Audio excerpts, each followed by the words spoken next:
नमस्ते दोस्तों, कैसे हो आप सब। मिस्टिक मंत्रा के सभी दर्शकों को मेरी तरफ से अ वेरी हैप्पी दिवाली।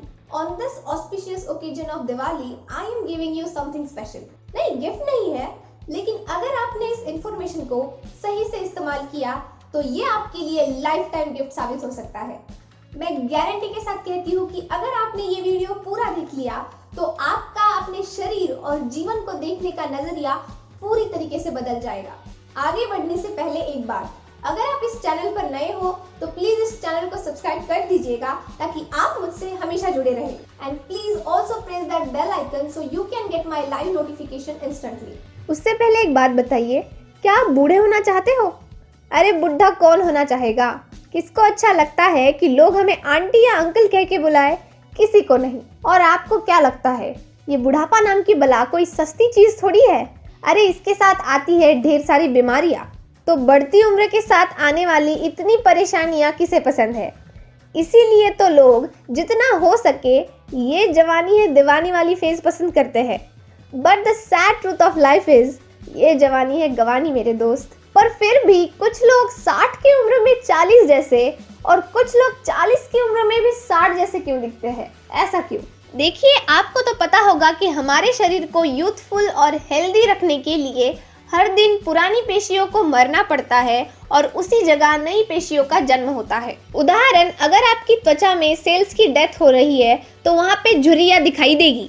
अगर आपके बालों में रंग द्रव्य बनाने वाली पेशियों की डेथ होगी तो वो बाल सफेद पड़ने लगेंगे। और अगर ब्रेन सेल्स में रिजुविनेशन नहीं होगा तो आपको आपके स्कूल के दिनों की यादें कैसे याद रहेगी?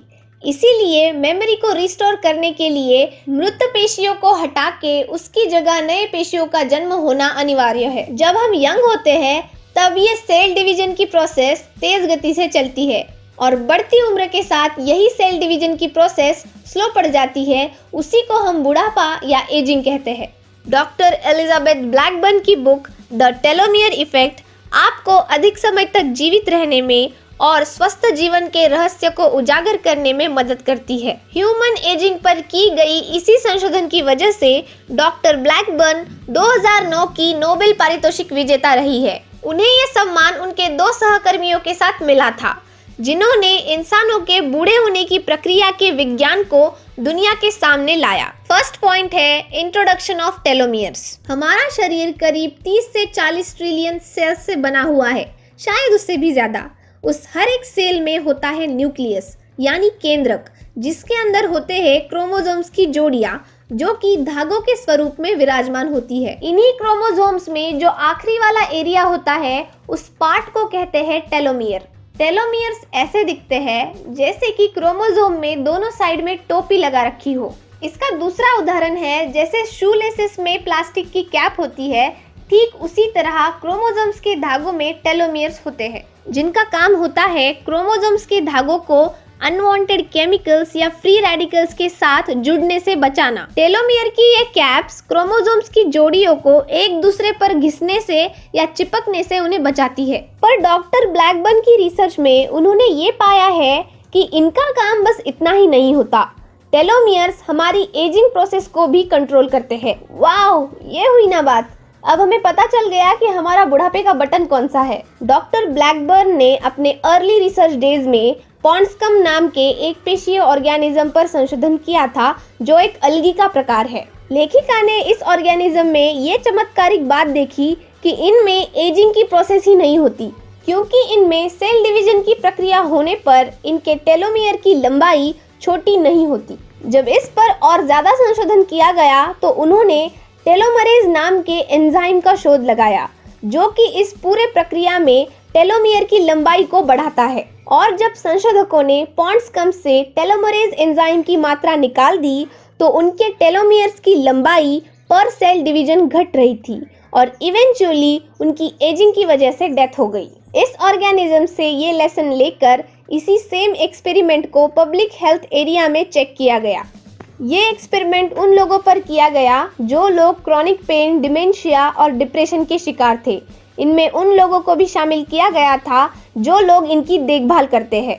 4 साल तक इस डेटा को कलेक्ट करने के बाद उस पर रिसर्च करने पर ये शॉकिंग रिजल्ट सामने आया कि इन लोगों में साल दर साल टेलोमेरेज एंजाइम की मात्रा तेजी से घट रही है, जिस कारण टेलोमियर्स की लेंथ छोटी होती जा रही है। इसी तरह का दूसरा एक एक्सपेरिमेंट हुआ, जिसमें क्रॉनिक पेन में रहने वाले लोगों की देखभाल करने वाले केयर गिवर्स को 2 ग्रुप में बांटा गया, ग्रुप 1 और ग्रुप 2। इन दोनों ग्रुप के व्यक्तियों को हर दिन केयर गिविंग की वजह से समान तनाव का सामना करना पड़ता था, लेकिन ग्रुप 1 में ऐसे लोगों को रखा गया था जो मेंटली स्ट्रांग है और तनाव के प्रति ज्यादा रेजिलिएंट है। ग्रुप 2 में ऐसे लोगों को चुना गया था जो मेंटली वीक है, कम रेजिलिएंट है और ज्यादा सेंसिटिव है। रिजल्ट्स चेक करने पर यह पता चला कि दोनों ग्रुप में तनाव की परिस्थिति समान होने के अलावा भी ग्रुप 1 के लोगों में टेलोमियर्स की लंबाई धीमी गति से घट रही थी और इसके विपरीत ग्रुप 2 वाले लोगों में टेलोमियर शॉर्टनिंग की मात्रा तेजी से बढ़ रही थी। इस एजिंग प्रोसेस की वजह से सेल्स की डेथ होना शुरू होता है और रोग प्रतिकार क्षमता कमजोर हो जाती है। इससे ये समझ में आ रहा है कि लॉन्ग टर्म स्ट्रेस और एंजाइटी टेलोमेरेज एंजाइम की मात्रा तेजी से घटाती है।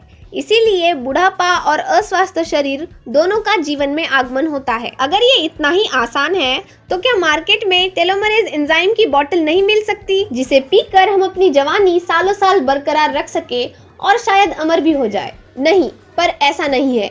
आपकी उम्र तो बढ़ने ही वाली है। लेखिका कहती है कि इस संशोधन का उद्देश्य आपको अमर बनाना नहीं, पर आपके जीवन को हेल्दी, यूथफुल और लंबा बनाना है। और एक रेड अलर्ट सुन लीजिए, अगर पेशी में टेलोमेरेज एंजाइम की मात्रा जरूरत से ज्यादा हो गई तो सेल डिवीजन की प्रोसेस फास्ट स्पीड से होने लगती है। इस वजह से कैंसर होने की संभावना बढ़ जाती है। सन 2000 में डॉक्टर ब्लैकबर्न ने उनकी सहकर्मी एलिसा एप्पल, जो खुद एक मशहूर साइकोलॉजिस्ट है, उनके साथ की गई स्टडी में एक डेटा पब्लिश किया था। उसमें ये कहा गया था कि जो बच्चे वॉर जोन में रहते हैं उन बच्चों में और जिन बच्चों की माताएं मेंटल क्रॉनिक स्ट्रेस से गुजरती है उन बच्चों में टेलोमेरेज एंजाइम की मात्रा बहुत कम होती है, तुलना में उन बच्चों के जो बच्चे नॉन वॉर जोन में रहते हैं और जिनकी माताएं गर्भकाल के समय सुखमय और स्वास्थ्यपूर्ण जीवन बिताती है। इसका उन बच्चों के इम्यूनिटी पर असर पड़ता है और दुर्भाग्यपूर्ण बात यह है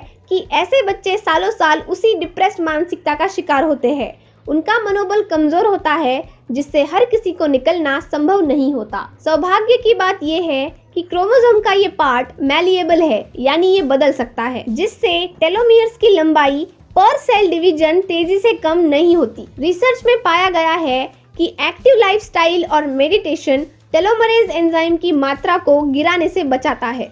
इसी कारण एजिंग इफेक्ट स्लो होते हैं और इम्यूनिटी स्ट्रॉन्ग। फिर आप ये छोड़ के दुनिया की कोई भी क्रीम लगाइए, मेडिकल ट्रीटमेंट लीजिए या किसी महल में जाके रहिए, इस बेसिक फंडे को समझे बिना आपकी जिंदगी आबाद नहीं हो सकती। तो आपके लिए और आपके बच्चों के लिए आज का सिंपल मंत्रा है कि आपको अपने टेलोमियर्स का ध्यान रखना है। ज्यादा कुछ नहीं, पर 10 मिनट की एक्टिव लाइफस्टाइल भी टेलोमेरेज एंजाइम की मात्रा को रिस्टोर करने में मदद करती है। तो आज के लिए इतना ही। खुश रहिए, आबाद रहिए and once again happy Diwali to you and your loved ones. धन्यवाद।